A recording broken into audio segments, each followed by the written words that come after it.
Bonjour, bonsoir, chers amis, merci beaucoup. Nous sommes ensemble dans ces directs sur le Congo est à nous. Voilà, nous commençons cette émission avec la confirmation de l'arrestation de Madame Fortunata.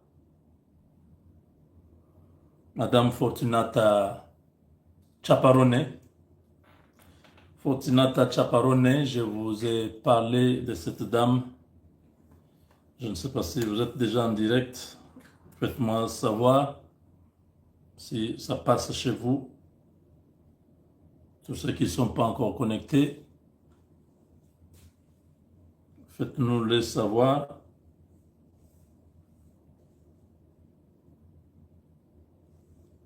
Madame, oui, je vois, il y a quelques personnes qui sont déjà là. Si la connexion est bonne, faites un signalement.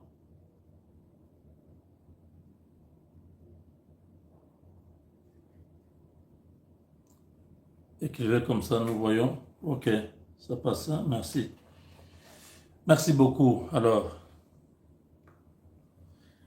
on ne va pas laisser, on va pas laisser quelqu'un s'échapper. Le Congo est menacé. Nous devons menacer ceux qui menacent le Congo. C'est une logique simple, n'est-ce pas? Ceux qui prétendaient être des partenaires de la RDC, c'était eux qui étaient en train de vouloir la disparition de cette grande nation. Voilà, aujourd'hui,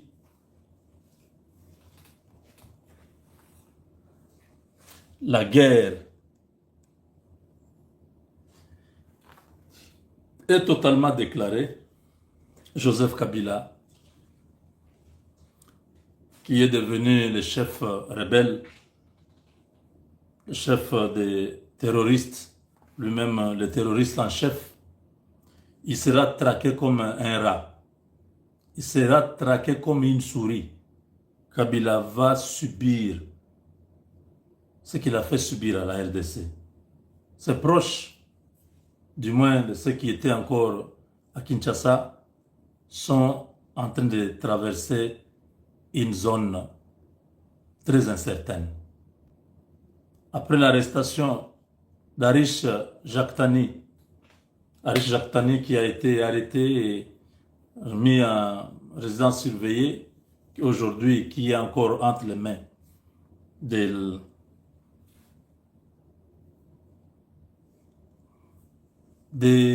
services, est en train de vivre un très mauvais moment. Il a bien évidemment intérêt à collaborer, à donner des informations qu'il faut, parce qu'il faut affaiblir celui qui se croit être tout permis, Kabila. Tout ce qu'il a laissé au Congo, les Congolais doivent savoir c'est quoi l'entreprise que Arish couvrait. Il n'y a pas seulement Arish, on a pris aussi Martin Kaboueloul, qui à son tour aussi a lâché des morceaux. Il a lâché des morceaux.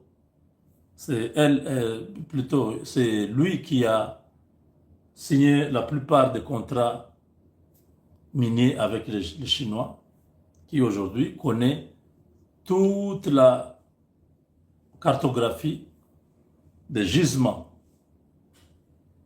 qui appartiennent à Kabila, les entreprises qui couvrent Kabila dans les mines. On a pris aussi une Italienne au nom de Madame Fortunata Chaparone. Fortunata Chaparone, c'est la mafia italienne qui était au Congo sans que les Congolais s'en rendent compte. Donc, l'empire Kabila sur l'économie congolaise, de nouvelles révélations dévoilent la participation cachée de l'ex-président dans plusieurs grandes entreprises avec l'aide de la femme d'affaires italienne Fortunata Ciapparone. Ciapparone. Pendant 18 ans de règne de la dynastie Kabila, la RDC s'est imposée comme un épicentre du chaos de la corruption et de l'impunité. La mafia italienne sur la terre de Lumumba. Transparence zéro au niveau international. La RDC a été systématiquement classée parmi les pays les plus corrompus au monde sous Joseph Kabila, juste derrière les États en faillite comme la Corée du Nord, le Burundi, la Somalie. Donc derrière ces pays, c'était nous. La mafia italienne était là, avec cette dame Fortunata Ciapparone. Dans ce contexte, il est guère surprenant que de nouvelles fuites en ligne fassent récemment surface, dévoilant une affaire choquante de détournement d'actifs, de pillage des minerais, de détournement de l'argent dans les caisses publiques et de mépris total pour l'état des droits avec Joseph Kabila au cœur du système. Ça, c'est Mediapart, hein. Ce n'est pas Tshisekedi, ce n'est pas les journalistes de Tshisekedi, ce n'est pas nous les Congolais. C'est Mediapart qui sort cet élément pour montrer que l'homme qui est à Goma, c'est un type qui doit être par tous les moyens neutralisé. Et très rapidement. On doit le neutraliser, c'est un danger public. Ça, il a fait pendant 18 ans. Fortunata Ciapparone, citoyenne italienne d'environ 60 ans, révolue, installée depuis plusieurs années à Kinshasa, se présente comme entrepreneur productive, honnête et modérée. Ancienne enseignante de français et anglais, elle a gravi les échelons jusqu'à devenir directrice générale de plusieurs entreprises, membre de la Chambre de commerce d'IRC Togo et PDG de la Sogemip, Société de génie d'exploitation minière et pétrolière. Impliquée dans l'exploitation pétrolière et minière, elle dirige également les CESCO actives dans les grands projets d'infrastructure en RDC. Des documents récemment divulgués montrent Ciapparone en vidéo expliquant de manière détaillée les mécanismes du réseau des sociétés écrans utilisés par Kabila pour dissimuler sa fortune. C'est cette dame qu'on a arrêtée qui connaît les montages financiers, comment on crée des sociétés écrans où Kabila prenait l'argent, allait cacher dans les comptes offshore. Donc il fallait mettre la main sur des dames comme ça pour savoir un peu plus. Je dis, toi tu ne sors pas d'ici, on ne sait pas exactement ce que tu as fait avec Kabila parce que nous avons... Vous savez qui sortent tous ces gens? Mediapart vient de publier, mais déjà le 22, moi je vous ai parlé de son arrestation, non? Vous vous rappelez? J'ai parlé d'une femme d'affaires chinoise et cette femme italienne. Kabila travaillait avec ces étrangers. Arish Jactani, ce n'est pas aussi un Congolais. C'est notre sujet étranger. Donc si vous regardez dans les biens de Kabila, les gens qui géraient ça, c'est des étrangers. S'il avait peur que les Congolais puissent parler, alors il prenait les étrangers pour gérer. Moïse a toujours fait la même chose. Même les camions au Katanga qui transportent les minéraux. On ne met pas de chauffeurs congolais là-bas. On met des chauffeurs zambiens, zimbabwéens, ainsi de suite. Fortunata Ciapparone, une simple enseignante, est devenue PDG de plusieurs entreprises grâce à Kabila qui prend un étranger, fait d'elle une grande patronne.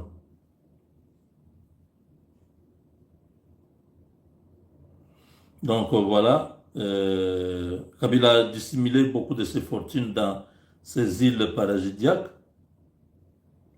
Chaparon affirme agir comme prête-nom du président déchu tout en détenant officiellement 100% des parts de nombreuses entreprises. Donc, Kabila se cache derrière cette dame. Cette dame apparaît comme propriétaire de l'entreprise 100%. Et vous ne savez pas qu'il y a un deal et un sous-deal. Donc, derrière la porte, c'est Kabila qui est propriétaire. Mais devant les gens, c'est cette dame qui est propriétaire de plusieurs sociétés. Or, toutes ces sociétés-là sont des sociétés de Kabila, qui continuent à produire jusqu'à aujourd'hui. Kabila déclare, tel évoquant plusieurs sociétés dont elle est la propriétaire officielle, notamment Sogemi, CIIG, Sotexki, Texico ou encore Coët Gaz. Elle précise, donc dans toutes ces sociétés, Kabila a 60%. 60% dans toutes ces sociétés. C'est plein de sociétés. Vous savez que Bloomberg nous a dit que Kabila avait 126 sociétés. Mais les 126 sociétés-là, qui gèrent ça? C'est des gens comme les Chaparones ici. Ce montage financier, parfois mis en œuvre sur une seule journée, révèle un système bien huilé, destiné à blanchir de vastes sommes. Chaparone évoque une transaction fictive à travers laquelle Sogemip est entré et sorti les mêmes jours d'un partenariat avec LIU Ressources dans le seul but, selon elle, de blanchir 8 millions de dollars. Sogemip est entré et le même jour il est sorti. Et c'est, vous comprenez ici, entrer et sortir, c'est-à-dire acheter, vendre. Dans les mêmes journées, ils ont acheté, ils ont revendu, ils ont eu beaucoup d'argent. Donc, une entreprise stratégique. Donc, loin d'être une entité minière, Sogemip est un acteur clé du secteur extractif en RDC.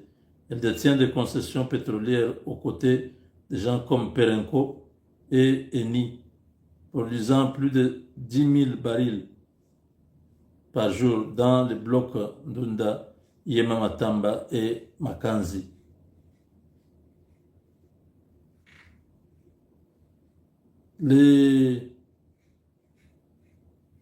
L'ancien ministre Boudimbo a déclaré lors de l'appel d'offres pour ce bloc pétrolier qu'il estimait les réserves de Ndunda à environ 130 millions de barils, celle de Nganzi à 2 milliards de barils et celle de Yema Matamba Makanzi à 800 millions de barils. Selon les estimations officielles, la valeur potentielle totale de ces blocs pourrait atteindre les 15 milliards de dollars si un simple calcul permet d'évaluer à plusieurs dizaines, voire centaines de millions de dollars les gains potentiels pour le Joseph Kabila, rien qu'à travers les participations de la Sogemip. Sogemip contrôle aussi le mining, qui est spécialisé dans l'exploitation de cobalt, cuivre, lithium et manganèse à Lualaba, une des régions les plus riches en minerais critiques. Donc, mes chers amis, c'est trop long. Ici, retenez que cette dame a été arrêtée parce qu'elle gère l'argent de Kabila. Elle se présente comme le propriétaire, mais en réalité, c'est Kabila qui est derrière. Maintenant que